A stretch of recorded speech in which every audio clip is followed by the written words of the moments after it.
Welcome to our first and a more advanced series of Photoshop tutorials.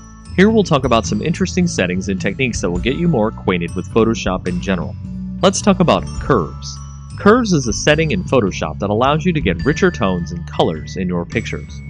To start, we've opened up our usual copy image here, and we'll click on the Image drop-down, then Adjustments, then Curves.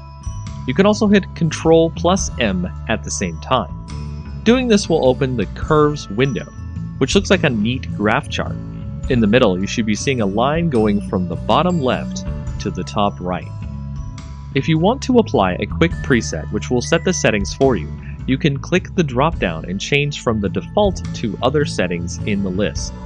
Setting the color preset to color negative changes some things here, which we'll explain. As you can see, the individual values on the chart have changed. The original black line is still the same, but each individual color has changed.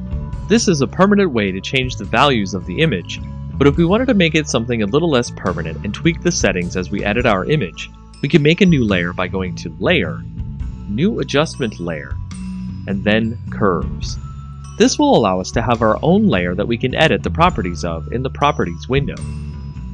So over here in our Properties window, you can see that we can edit our curves just like the image edit we were doing before, but it is not permanent as we can hide or unhide the layer using the I button next to the layer.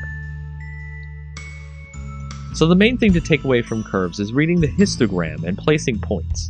We can place points on the histogram so we can change the color changes anywhere in the image, based on the dark spots or the lighter spots of the image. As you can see on our image, the shadows and highlights of our image aren't very great, so we can edit our colors without much interference.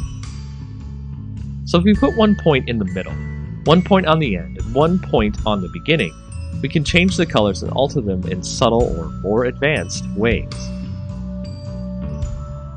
Curves help out many Photoshop users with images that have bad contrast or bad lighting. Use curves next time you have an image that needs tweaking. It's one of the most powerful tools in Photoshop's arsenal.